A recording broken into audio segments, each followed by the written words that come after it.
It's probably a good time to familiarize yourself with John Brown, a radical American abolitionist who believed that slavery could only be abolished through violent action. John was born in the rolling hills of Connecticut in 1800. He would grow to become one of America's most controversial figures. His very name would cleave the nation in two categories: those who did not oppose slavery and those who had a conscience. John Brown, raised in the strict Puritan faith of his father, Owen Brown, developed an unshakable conviction that slavery was not merely wrong, but an abomination against God that demanded violent retribution. For most of his life, Brown was unremarkable. A failed businessman, a sheepherder, a father to 20 children. But beneath this ordinary exterior burned an extraordinary rage against the institution of slavery. By his 50s, when most men sought comfort, Brown sought revolution. In the 1850s, Brown went to the dangerous territory of Kansas, then called Bleeding Kansas, where pro-slavery and anti-slavery forces clashed over the territory's future. There, he found his calling.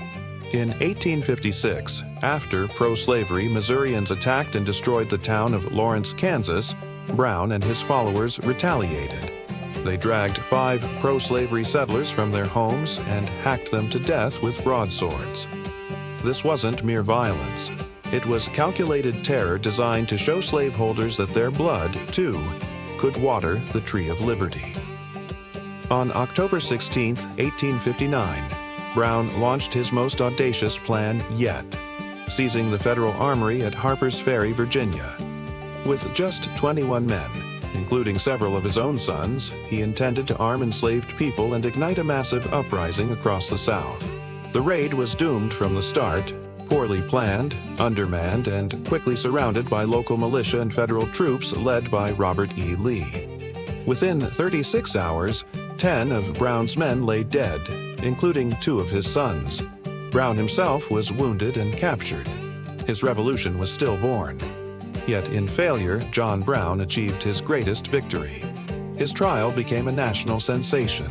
Standing before the Virginia court, wounded but unbowed, Brown delivered speeches that transformed him from terrorist to prophet. Brown declared, "I believe that to have interfered as I have done in behalf of his despised poor was not wrong, but right." On December 2, 1859, as Brown walked to the gallows before 1,500 armed guards, he handed a guard a final note. "I, John Brown, am now quite certain that the crimes of this guilty land will never be purged away but with blood." 18 months later, the Civil War began.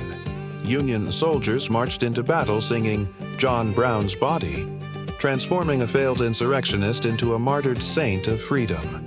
Frederick Douglass, who had refused to join the Harper's Ferry raid, later admitted, "His zeal in the cause of my race was far greater than mine."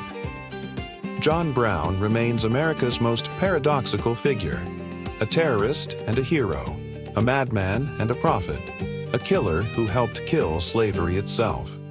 He proved that sometimes the most profound changes come not from those who work within the system, but from those willing to destroy it entirely.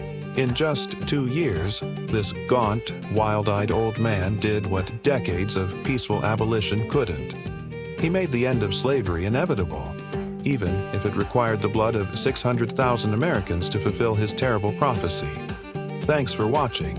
Like and follow Law Drummer for more. It's free.